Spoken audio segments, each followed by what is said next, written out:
ஆண்டுக்கு ஆண்டுக்கான பிரதான பணவீக்கம் 5.5% ஜூன் மாதத்தில் 6.8% வரை அதிகரித்துள்ளதாக தொகை மதிப்பு புள்ளிவிவர திணைக்களம் தெரிவிக்கின்றது. தொகை மதிப்பு புள்ளிவிவர திணைக்களம் இதை எங்கிருந்து கணக்கிட்டது என எனக்கு தெரியவில்லை. இந்த மே 2026 ஆகும்போது ஒரு நபர் 30 நாட்கள் வாழ்வதற்கு 17,315 ரூபாய் போதுமானது என கூறுகின்றது. நான் அதை ஏற்றுக்கொள்ள மாட்டேன். இவ்வாறான பணவீக்க அதிகரிப்புக்கு மத்தியில் உண்மையிலேயே இந்த மகாபல புலமை பரிசில் தொகை அதிகரித்தது எவ்வாறு போதுமானதாகும் என நான் கேட்க விரும்புகின்றேன். உண்மையிலேயே பல்கலைக்கழக மாணவர்களுக்கு மாத்திரமல்ல, நாட்டின் ஒட்டுமொத்த மக்களுக்கும் இந்த அதிகரித்துள்ள வாழ்க்கை சுமை மற்றும் நெருக்கடிக்கு மத்தியில் மிகவும் கஷ்டமான வாழ்க்கையை வாழ வேண்டிய சூழ்நிலை ஏற்பட்டிருக்கின்றது. அதே போன்று நான் உங்களிடம் கேட்க விரும்புகின்றேன், இந்த 30 நாட்கள் வாழ்வதற்கு 17,315 ரூபாய் போதுமானது என தொகை மதிப்பு புள்ளிவிவர திணைக்களம் கூறுகின்றது. நீங்கள் அதை ஏற்றுக்கொள்கின்றீர்களா? பிரச்சனை மகாபுல நிதியம் தொடர்பிலானது.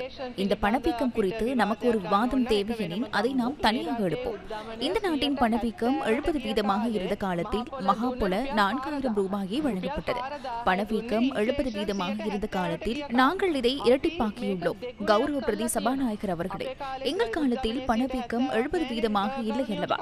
ஆனாலும் நாங்கள் 2 வருடங்களுக்குள் இதை இரட்டிப்பாக்கியுள்ளோம். எனக்கு கூற அவ்வளவுதான் உள்ளது. எதிர்காலத்திலும் தேவைக்கேற்ப அதனை திருத்துவதற்கு நாங்கள் தயார்.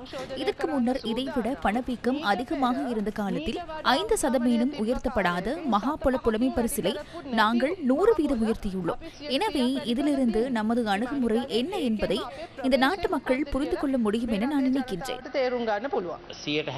70% பணவீக்கம் ஏற்பட்ட சந்தர்ப்பத்திற்கு எங்களால் பொறுப்பேற்க முடியாது. அங்கு வேறு அரசாங்கமே இயங்கியது.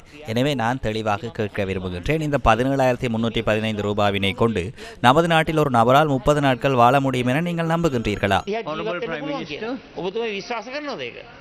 அது ஒழுங்கு பிரச்சனை இல்லை. நான் அதற்கு பதிலளிக்க வேண்டிய அவசியமில்லை.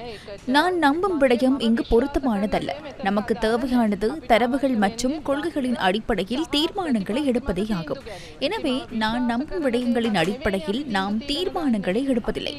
கொள்கைகள், தரவுகள் மற்றும் அறிவியல் ரீதியான காரணிகளின் அடிப்படையிலேயே நாம் தீர்மானங்களை எடுக்கின்றோம்.